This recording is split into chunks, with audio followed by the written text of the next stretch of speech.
काल परवा पुण्यामध्ये वाल्मिक कराड हा सीआयडीला शरण आला. परंतु वाल्मिक कराडचं सीआयडीला शरण येणं हे जे धनंजय मुंडेंना वाचवण्यासाठी होतं का, असे अनेक प्रश्न आता विचारले जात आहेत. त्यामागे कारणेही तशीच आहेत. सर्वात अगोदर विरोधकांकडून आरोप केला गेला की वाल्मिक कराड हा जो आहे धनंजय मुंडे यांच्या घरातच लपलेला आहे.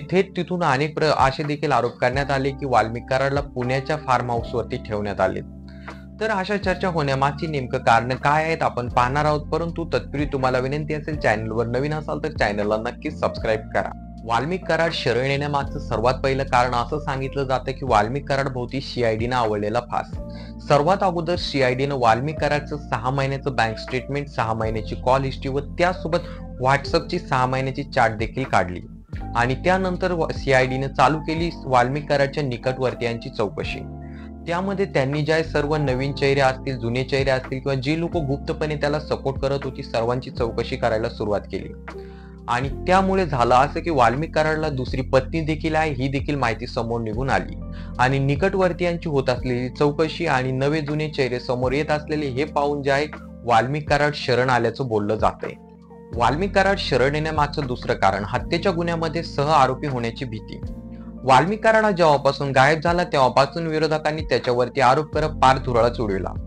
विरोधकांकडनं एक मागणी सातत्याने केली जात होती, सरपंच संतोष देशमुख यांच्या हत्येमध्ये जे आहे वाल्मिक कराड याला सह आरोपी करण्यात यावे.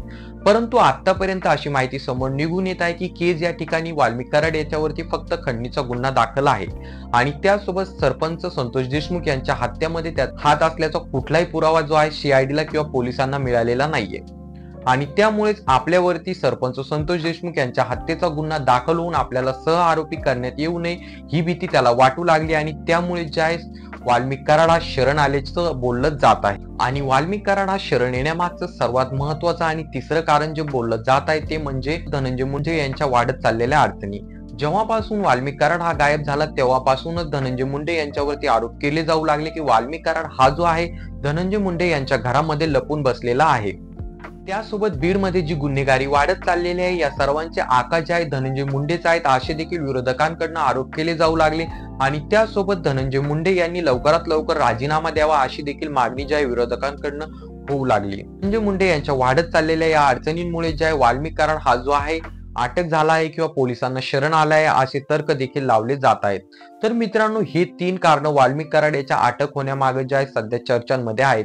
तरी तुम्हाला काय वाटतं किंवा त्याचं अटक होण्यामागचं खरं कारण काय असू शकतं किंवा तो शरण का आला यामागचं खरं कारण काय असू शकतं, तुम्हाला काय वाटतं ते खाली कॉमेंट करून नक्कीच सांगा.